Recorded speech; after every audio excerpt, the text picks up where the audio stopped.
সুপ্রিয় দর্শক বন্ধুরা, উত্তর কোরিয়ার বাদশাহ কিম জং উনের স্ত্রী রি সোয়েল জুকে অনেক কঠিন নিয়ম পালন করতে হয়। এখানে শুধুমাত্র কিমের স্ত্রীকে নিয়ম পালন করতে হয়, কিম জং উনের জন্য কোনো নিয়ম নেই।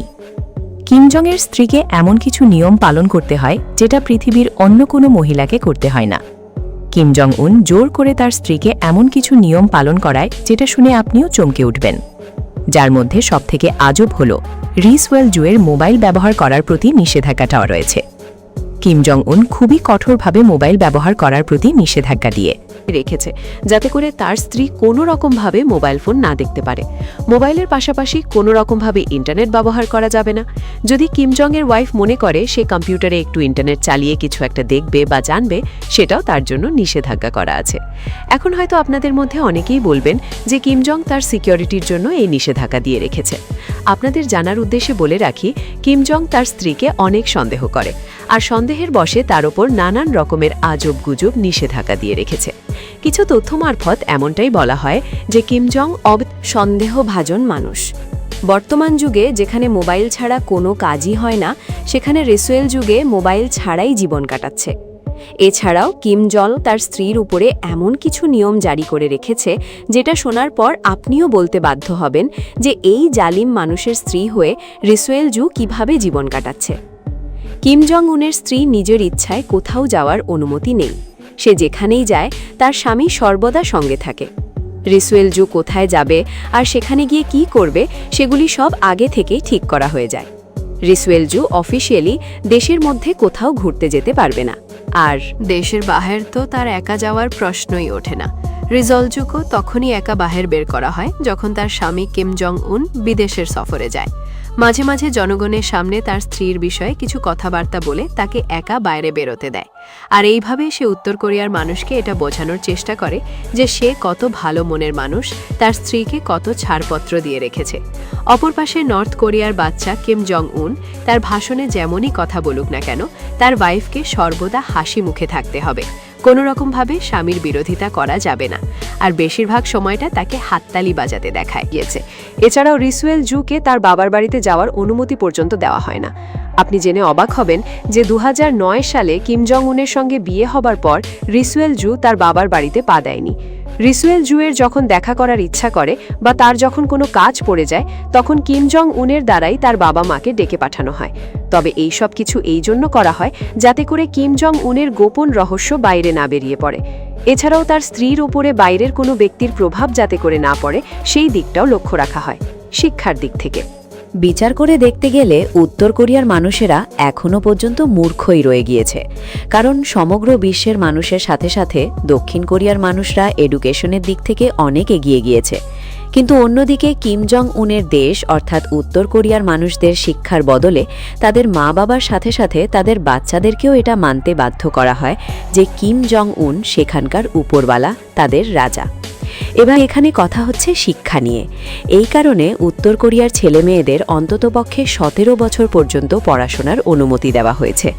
এই শিক্ষায় তাদের অন্যান্য বিষয়ে যতটা বোঝানো হয় তার থেকে বেশি বোঝানো হয় এবং তাদের মাথায় ঢুকিয়ে দেওয়া হয়। বড় হওয়ার পরে কিম জং এর পরিবারকে তাদের সেবা করতে হবে, না হলে তোমাদের ভবিষ্যৎ একেবারে অন্ধকার।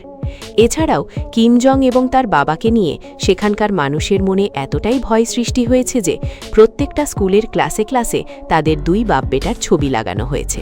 আর সেই ছবিগুলি দেখে উঠতে বসতে বারংবার সম্মান জানানোটা বাধ্যতামূলক। এতক্ষণ পর্যন্ত আপনারা তো স্কুলের কথা শুনলেন, এখন তো বাকি রয়েছে কলেজ এবং ইউনিভার্সিটির কথা। এখানকার কলেজ এবং ইউনিভার্সিটিতে পড়ার অনুমতি কেবলমাত্র উত্তর কোরিয়ার ধনী বা বড়লোক ছেলে মেয়েদের রয়েছে। তেমনি অন্যদিকে দক্ষিণ কোরিয়ার শিক্ষা ব্যবস্থা খুবই উন্নত। এই দেশের 97% ছেলে মেয়েদের পড়াশোনার অনুমতি রয়েছে এবং তারা পড়াশোনা করছে। এবার যে মানুষগুলি পড়াশোনা করেনি তারা তাদের ইচ্ছা মতো কাজ করছে, কেউ তাদের পথে বাধা হয়ে দাঁড়ায়নি। কিন্তু উত্তর কোরিয়াতে সব জায়গাতেই বাধা রয়েছে। অটোমোবাইল যেখানে সারা বিশ্বের মতো দক্ষিণ কোরিয়াও নিজস্ব যানবাহনের দিকে পদক্ষেপ নিয়েছে, তেমনি অন্যদিকে উত্তর কোরিয়ার গাড়ির মধ্যে এসি সম্পর্কিত একটি খুবই সাধারণ বৈশিষ্ট্য 2018 সালে মানুষের কাছে আনা হয়েছিল আর বর্তমানে এটিকে বিলাসবহুল আইটেম হিসাবে বিবেচিত করা হয় এবং এর বিশেষ কারণ হল সেখানকার সুপ্রিম লিডার কিম জং উন, যাকে তার ভয়ের অনুভূতি দেশবাসীর হৃদয়ে সর্বদা বজায় রাখতে হবে। আর সেই কারণে উত্তর কোরিয়ায় শুধুমাত্র গুরুত্বপূর্ণ এবং মহান ব্যক্তিদের কাছেই গাড়ি থাকে, যার জন্য আজও উত্তর কোরিয়ায় প্রতি 1000 মানুষের জন্য মাত্র 11টি গাড়ি রয়েছে। কিন্তু বন্ধুরা, উত্তর কোরিয়াকে কারো থেকে কম মনে করে একদমই ভুল করবেন না যেন। আর পাওঙ্গা মোটরস নামক এই কোম্পানি ট্যাক্সি থেকে শুরু করে সবকিছু বানাতে একদম মাহির।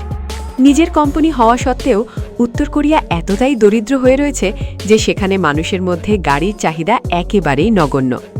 এই কারণে এখানকার মানুষেরা এখনও সাইকেল চড়ে যাত্রা করতে বেশি পছন্দ করে। অন্যদিকে দক্ষিণ কোরিয়া বিশ্বের দুটি শীর্ষস্থানীয় নিজের গাড়ি ব্র্যান্ড উৎপাদন কোম্পানি হন্ডে আর কিয়া শুরু করেছে। সম্ভবত এই কারণেই দক্ষিণ কোরিয়া বিশ্বের ষষ্ঠ বৃহত্তম নিজস্ব শিল্পের জন্য পরিচিত, যেখানে এই দেশ প্রতি 1000 মানুষের মাথাপিছু 475টি গাড়ি তৈরি করে থাকে। সংস্কৃতি বা কালচার। বন্ধুরা, আপনারা এটা জেনে অবাক হবেন যেখানে বর্তমানে অর্থাৎ 2021 শতাব্দীতে সারা বিশ্বের মতো দক্ষিণ কোরিয়াতেও সমস্ত মানুষ নিজের পছন্দ মতো কাপড় পরে, সেখানে এখনও উত্তর কোরিয়ার মানুষ সরকার অনুমোদিত করা কাপড়গুলোই পরতে পারে। এর বাইরে তারা কিচ্ছু করতে পারবে না। আপনারা হয়তো এটাই ভাবছেন যে এরা কতটা বিকৃত মনের। তবে বন্ধুরা, এটা কিছুই নয়, কারণ যেখানে দক্ষিণ কোরিয়ার জনগণ তাদের প্রিয় গায়কের মতো প্রতি মাসে চুলের রং পরিবর্তন করা খুবই সাধারণ একটা ব্যাপার, অন্যদিকে কিম জং-এর ক্ষোভ এতটাই বেশি যে উনি ওখানকার জনগণের চুলের স্টাইল আগে থেকেই ভেবে রেখেছেন। এই পাগলামি এখানেই শেষ নয়, কারণ 2005 সালে জানা গিয়েছিল কিমের বাবার শাসনে রাশিয়ার মানুষের সামনে একটি অদ্ভুত হেয়ারস্টাইলকে আনতে এই মানুষগুলো একটি সম্পূর্ণ টিভি শো তৈরি করেছে। তো বুঝতেই পারছেন তো বন্ধুরা, কিভাবে উত্তর কোরিয়ার জনগণকে নিয়ন্ত্রণ করে রাখা হয়। এটা একেবারেই স্পষ্ট, যেখানে যাদের ইচ্ছে মতো চুল কাটতে দেওয়া হয় না, সেখানে ক্লাবের মতো জায়গায় পার্টি করতে যাওয়া তোর কোনো প্রশ্নই ওঠে না। কিন্তু আমাদের উত্তর কোরিয়ার জনগণ কারো থেকে কম নয়, কারণ তারা ভয় না পেয়ে লুকিয়ে লুকিয়ে পার্টি করে থাকে, যেখানে এইসব গানগুলি বাজানো হয় তাও খুবই লুকিয়ে। এত নিষেধাজ্ঞা সত্ত্বেও উত্তর কোরিয়া ও দক্ষিণ কোরিয়ায় তাদের ভাষা ছাড়া কিছু জাতীয় ছুটির দিন রয়েছে, যেমন নববর্ষ এবং স্বাধীনতা দিবস ইত্যাদি। এছাড়াও বন্ধুরা, দক্ষিণ কোরিয়ার মানুষেরা নিজেদের ইচ্ছামতো ধর্ম মেনে চলে, কিন্তু অন্যদিকে উত্তর কোরিয়ার মানুষদের নাস্তিক বানিয়ে রেখে দিয়েছে সেখানকার সুলতান কিম জং উন। কারণ সর্বদাই তার মনে এটাই ভয় থাকে যে তার দেশের জনগণ যদি ধর্মের জন্য কোনোদিন তার বিরোধিতা করে বসে, তাহলে এত দীর্ঘ বছরের তাদের পরিবারের মেহনত তো একেবারে ধুলোই মিশে যাবে। সেই কারণে উত্তর কোরিয়ার মানুষদেরকে কোনো জাতি বা ধর্ম আঁকড়ে বাছার অনুমতি দেওয়া হয় না, অর্থাৎ সেখানে কোনো ধর্ম চলে না। নর্থ কোরিয়ার মেয়েদের টাইট ফিটিং, শর্ট স্কার্ট এই ধরনের পোশাক পরার অনুমতি নেই, অর্থাৎ সেখানকার মেয়েরা তাদের ইচ্ছা মতো কোনো ড্রেস পরতে পারবে না। একমাত্র কিম জং উন তার নিয়মের মধ্যে যে সকল পোশাকগুলি নির্ধারিত করেছে সেই সকল পোশাকগুলি পরা যাবে। এই ধরনের বেশ কিছু নিয়ম রিসোলজুকে মেনে চলতে হয়। সাধারণত মানুষের সামনে তাকে সর্বদা সরকার এবং জ্যাকেট পরা অবস্থায় দেখা যায়, আর এক্ষেত্রে তার সরকার সর্বদা হাঁটু পর্যন্ত বা তার নিচে থাকতে হবে। রিসোলজুয়ের চেহারার উপরে বিশেষভাবে খেয়াল রাখা হয়। কিম জং উনের স্ত্রীকে মেকআপ করার জন্য 3 জন নারীকে নিয়োগ করা হয়েছে। এই সকল মেকআপ আর্টিস্টগুলি সর্বদা রিসোলজুয়ের মেকআপ এবং মুখের দিকটা খেয়াল রাখে। এছাড়াও তাকে এমনভাবে তৈরি করা হয় যাতে করে তাকে একেবারে সাধারণ দেখায়। যদি কোনোদিন তার রূপ বিগড়ে যায়, তাহলে মেকআপ আর্টিস্টদের জীবনটাও বিগড়ে যাবে। রিসোলজুয়ের ওপর এতটা পরিমাণে কড়া নিয়ম থাকার কারণে কিছু কিছু সময় সে হয়তো অনেক দুঃখ পায় এবং কান্নাও করে ফেলে, কিন্তু কিম জং উন তার উপরে এমন সব কঠিন নিয়ম করেছে, তার মনের অবস্থা যতই খারাপ থাকুক না কেন, সে কোনো রকমভাবে তার ফিলিংস কান্নার মাধ্যমে প্রকাশ করতে পারবে না, অর্থাৎ তার কান্নার প্রতিও নিষেধাজ্ঞা দেওয়া রয়েছে। এছাড়াও রিসোলজু এটা সিদ্ধান্ত নিতে পারবে না যে সে কতবার মা হবে। বর্তমান রিপোর্ট অনুযায়ী রিসোলজুয়ের 2টো মেয়ে রয়েছে, কিন্তু শাসন চালানোর জন্য কিম জং উনের একটা ছেলে প্রয়োজন। তাই লোকমুখে প্রচলিত কিম জং আবারও একটা বাচ্চা নেওয়ার প্রস্তুতি নিচ্ছে। এটা থেকে পরিষ্কার যে বাচ্চা নেওয়ার সিদ্ধান্ত কিম জং উন নিজেই নিয়ে থাকে। এছাড়াও বলা হয় যে রিসোলজু 4 বার সন্তানের জন্ম দিয়েছে। তবে এই সকল তথ্যগুলি কোনো অফিসিয়ালি বলা হয়নি। এই সকল তথ্যগুলি উত্তর কোরিয়ার মিডিয়াতেও প্রকাশ করা হয় না। তবে রি সোল-জু যদি কখনো প্রেগনেন্ট হয় তখন হঠাৎ করে সবার সামনে থেকে গায়েব হয়ে যায়, আর এই সময় সে কোনো রকমভাবে অনুষ্ঠানে সামিল হয় না। আর প্রেগনেন্ট অবস্থায় যদি কোথাও যাওয়ার প্রয়োজন পড়ে তাহলে তাকে এতটা বড় মাপের কাপড় পরানো হয় যাতে করে তার গর্ভবতী অবস্থা কোনো রকমভাবে দেখা যায় না। আপনাদের জানার উদ্দেশ্যে বলে রাখি, কিম জং উন তার নিজের বোনকে অনেক বেশি ভালোবাসে, যার ফলে কিম জং একের পর এক সব ক্ষমতা তার বোনকে দেওয়া শুরু করেছে। বর্তমানে কিম জং এর বোন উত্তর কোরিয়ার সবথেকে বেশি ক্ষমতাশালী মহিলা। অপর পাশে রি সোল-জু তার স্বামীর এই কাজকে একদমই পছন্দ করে না। একদিকে রি সোল-জু এর ওপরে অনেক নিয়ম করা হয়েছে, অন্যদিকে সব ক্ষমতা কিম জং তার বোনকে দিতে শুরু করেছে। তাই বর্তমানে দুই ননদ এবং বৌদির মধ্যে সম্পর্ক খুব একটা ভালো না। কিম জং তার স্ত্রী রি সোল-জু এর সিকিউরিটির ওপর অনেক শক্ত নিয়ম রেখেছে। যতক্ষণ না পর্যন্ত কিম জং উন কোনো রকমের পারমিশন দিচ্ছে ততক্ষণ পর্যন্ত তার বউ নামে উত্তর কোরিয়ার মিডিয়া কোনো কিছু ছাপতে পারবে না। এছাড়াও কিম জং তার স্ত্রীর ছবি সকলের সামনে প্রকাশ করতে চায় না, আর কোনো রকম অনুমতি ছাড়া এই সকল ছবিগুলি ইন্টারনেটে আপলোড করতে দেওয়া হয় না। তবে এই সকল আইনগুলি ভঙ্গ করার ফলে সেই ব্যক্তির সঙ্গে কি হবে সেটা হয়তো আপনি স্বপ্নতেও কল্পনা করতে পারবেন না, যার ফলে উত্তর কোরিয়াতে কিম জং উনের স্ত্রীর ব্যাপারে খুবই কম তথ্য প্রকাশ করা হয়।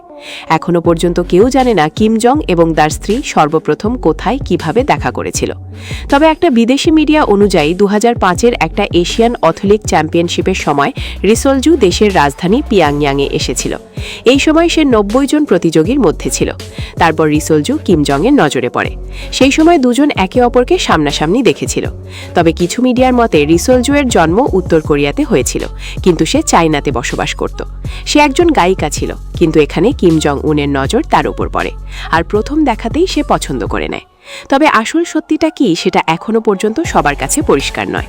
আরও একটি গোপন তথ্য হলো রি সোল-জু তার আসল নাম নয়, এটা আসলে কিম জং উনের দেওয়া নাম। এটা থেকে পরিষ্কার বোঝা যায় যে কিম জং তার স্ত্রীর ব্যাপারে সকল তথ্যগুলিকে গোপন রাখতে চায়। এই কারণে রি সোল-জু যখন কিম জং উনের সঙ্গে বিদেশ সফরে যায় তখন তাকে বলা হয় বিদেশি মিডিয়া রিপোর্টারদের থেকে সে যেন দূরে থাকে। রি সোল-জু তার স্বামীর কোনো কাজের প্রতি বিরোধ বা মতামত রাখতে পারে না, তাকে শুধুমাত্র স্বামীর প্রত্যেকটা কাজ হাসি মুখে মেনে নিতে হয়। এই তথ্যটা শোনার পর বলা বাহুল্য যে কিম জং এর স্ত্রী একটি জীবন্ত কাঠপুতুলের মতো বেঁচে রয়েছে। তবে এটাতে তার কিচ্ছু করার নেই, বাকি জীবনটাও তাকে এইভাবেই কাটাতে হবে। কিম জং উনের সঙ্গে একবার সম্পর্ক তৈরি হয়ে গেলে সেটা সারা জীবন পালন করতে হবে। তবে এই নিয়মগুলি ভালো করে পালন না করলে কি হবে সেটা হয়তো আমাকে আর বিস্তারিত বলতে লাগবে না। কিম জং উনকে যদি কেউ ধোঁকা দেয় বা ঠকানোর চেষ্টা করে তাহলে সে হঠাৎ করেই এই পৃথিবী থেকে গায়েব হয়ে যায়, ভ্যানিশ হয়ে যায়। গোপন তথ্য মারফত এমনটা বলা হয় যে কিম জং উন এমন ধরনের একটি কাজ করেছিল তার এক্স গার্লফ্রেন্ডের সঙ্গে। পেশায় সেই মহিলাও একজন গায়িকা ছিল, কিন্তু সেই মহিলা কিম জং উনকে ধোঁকা দিয়েছিল। এই খবরটি যখন কিম জং জানতে পারে তখন সে তাদের পুরো টিমকে গায়েব করে দেয়। ধোঁকা আর ঠকানো জিনিসটা কিম জং একদমই পছন্দ করে না। বন্ধুরা, আপনাদের জানার উদ্দেশ্যে বলে রাখি, কিম জং বাইরে গিয়ে 10টা মেয়ের সঙ্গে কথা বলতে পারে, তাদের সঙ্গে বসে ড্রিঙ্ক করতে পারে, কিন্তু তার বউয়ের জন্য এমন ধরনের কোনো সুযোগ নেই। এমনকি কিম জং অন্যান্য নারীদের সঙ্গে রাত কাটানো ছাড়পত্র রয়েছে, কিন্তু তার বউ পরপুরুষের সঙ্গে যদি কথা বলে ফেলে তাহলে তার জন্য অনেক কড়া শাস্তি রয়েছে, এমনকি সেই পুরুষের মৃত্যু পর্যন্ত হতে পারে। বিনোদন, এন্টারটেনমেন্ট। বন্ধুরা, আপনারা কি জানেন উত্তর কোরিয়া দেশবাসীদের সাধারণ ইন্টারনেটের অ্যাক্সেস বা রেডিও গান শোনারও অনুমতি দেওয়া হয় না। মানে বছরের পর বছর ধরে সারা বিশ্বে বিনামূল্যে যেটা ব্যবহার করা হচ্ছে, সেখানে উত্তর কোরিয়ার অনেককেই ইন্টারনেটের অস্তিত্ব সম্পর্কে কোনো জ্ঞান নেই। আজ যেরকমটা ওখানকার রেডিও সম্পর্কে আমি আপনাদেরকে বললাম, আপনারা হয়তো বিশ্বাস করবেন না যে ওখানকার সমস্ত রেডিও চ্যানেলের উপর সরকার অনুমোদিত বার্তা 24 ঘন্টা পাঠানো হয়, নয়তোবা কিম জং উনের প্রশংসার গানবাজ গাইতে থাকে। তার মানে উত্তর কোরিয়ার জনসাধারণ তাদের প্রিয় গান শুনতে পায় না, সেই অধিকার তাদের কাছে নেই। আর সবথেকে বড় কথা, দক্ষিণ কোরিয়ার গান তো একদমই নয়, কারণ যদিও এটা শুধু দুই দেশের মধ্যে একটি সীমান্তর পার্থক্য আছে, কিন্তু তবুও এদের বিনোদন শিল্পের ভিন্নতা রয়েছে, যেখানে উত্তর কোরিয়া অর্থাৎ কিম জং উনের দেশের সব গান সরকার অনুমোদিত দ্বারা লেখা হয়। অন্যদিকে দক্ষিণ কোরিয়ার ইন্ডাস্ট্রির মূল্য 41,479 কোটি টাকা। কিন্তু যদি কাউকে বেশিক্ষণ বা বেশি দিন আটকে রাখা হয় তাহলে তারা সবথেকে বেশি বিরোধিতা করে। তবেই তো উত্তর কোরিয়ার মানুষেরা দক্ষিণ কোরিয়ার গান এবং টিভি শো তাদের দেশে নিয়ে যায় লুকিয়ে লুকিয়ে। তাই কিম জং কঠোর পরিশ্রম করে যাচ্ছেন যাতে তিনি তার দেশের চলমান অবৈধ কর্মের বিরোধিতা করতে পারেন, কারণ তিনি ভয় পান যে সাধারণ মানুষ যদি এইসব দেখতে ও শুনতে থাকে তাহলে তো তারা একদিন কিম জং উনের পরিবারের বিরুদ্ধে আওয়াজ ওঠানো শিখে নেবে। Travel and airport. এবারে এই দুই দেশের এয়ারপোর্টের কথা যদি বলা হয় তাহলে দক্ষিণ কোরিয়া উত্তর কোরিয়ার থেকে অনেক অ্যাডভান্স হয়ে গিয়েছে, কারণ দক্ষিণ কোরিয়ার এয়ারপোর্টের আশেপাশে বিরাট বড় বড় হোটেল তৈরি হয়েছে যাতে সেখানে মানুষ বিশ্রাম নিতে পারে। কিন্তু অন্যদিকে উত্তর কোরিয়াতে গেলে সেখানকার এয়ারপোর্টের অবস্থা দেখলে আপনাদের চোখ একেবারে কপালে উঠে যাবে, কারণ সেখানকার এয়ারপোর্ট যেন মরুভূমি হয়ে গিয়েছে, অর্থাৎ ভয়ঙ্কর ভুতুড়ের অবস্থায় পড়ে রয়েছে, যেন সরকারের তরফ থেকে তাকে ব্যান করে দেয়া হয়েছে। এবারে যদি বলা হয় ভ্রমণের কথা, তাহলে উত্তর কোরিয়ার গরিব মানুষদের ভ্রমণ করার জন্য অনেক কাঠখড় পোড়াতে হয়। শুধু তাই নয়, তাদেরকে পুরোপুরি সেই দেশ থেকে অন্য দেশে যাওয়ার জন্য নিষেধাজ্ঞা জারি করেছে সেখানকার মহারাজ কিম জং উন। কিছু কিছু মানুষ ভাগ্যের জোরে যেতে সক্ষম হয়েছে, আর এই সমস্ত কিছুর কারণে উত্তর কোরিয়ার পাসপোর্ট খুবই রেয়ার। এই দেশের কিছু সংখ্যক মানুষ যারা তাদের দরকারে অন্য দেশে পাড়ি দিতে পারে, যেমন সরকারি কর্মচারী, অলিম্পিক খেলোয়াড়, ধনী ব্যবসায়ী ইত্যাদি। এই সমস্ত মানুষদের পাসপোর্ট দেওয়া হয়েছে। শুধু এখানেই থেমে নেই বন্ধুরা, এখানকার লোকাল ট্রেনে করে একটি শহর থেকে অন্য শহরে যাত্রা করতে হলে সরকারের অনুমতি নিতে হয়। আর তেমনি অন্যদিকে দক্ষিণ কোরিয়ার মানুষদের পুরোপুরি স্বাধীনতা দেওয়া হয়েছে, যেখানে খুশি তারা যেতে পারে। এছাড়াও দক্ষিণ কোরিয়ার পাসপোর্ট সমগ্র বিশ্বের ৩য় নম্বর স্থানে রয়েছে, যেটি খুবই পাওয়ারফুল। কোনো ভিসা ছাড়াই পাসপোর্টের সাহায্যে দক্ষিণ কোরিয়ার মানুষ সমগ্র বিশ্বের ১৭০টি দেশে যাওয়া আসার অনুমতি রয়েছে। এবার যদি এয়ারপোর্টের কথা বলা হয়, তাহলে উত্তর কোরিয়াতে মাত্র একটি ইন্টারন্যাশনাল এয়ারপোর্ট রয়েছে, আর দক্ষিণ কোরিয়াতে একটি বা দুটি নয়, একসঙ্গে ৮টি ইন্টারন্যাশনাল এয়ারপোর্ট রয়েছে। আর হবে নাই বা কেন? উত্তর কোরিয়াতে সারা বছরে মাত্র ৬,০০০ মানুষের যাতায়াত রয়েছে। অন্যদিকে দক্ষিণ কোরিয়াতে সারা বছরে প্রায় ৪ কোটি মানুষের যাতায়াত রয়েছে। একবার পার্থক্যটা বুঝতে পারছেন? আর সাধারণ মানুষ এই দক্ষিণ কোরিয়াতে আসবে নাই বা কেন? কারণ ওখানের এয়ারপোর্টের ভিতরে সুন্দর garden, private bedroom, ice skating, ring, spa ইত্যাদি। এছাড়াও আরও অনেক কিছু রয়েছে এই এয়ারপোর্টের মধ্যে। আর এই সমস্ত কিছুর পার্থক্য দেখে এটাই বোঝা যাচ্ছে যে দক্ষিণ কোরিয়া উত্তর কোরিয়ার থেকে অনেক এগিয়ে রয়েছে। সেই কারণে দুই দেশের জিডিপির মধ্যে অনেক পার্থক্য দেখা যায়।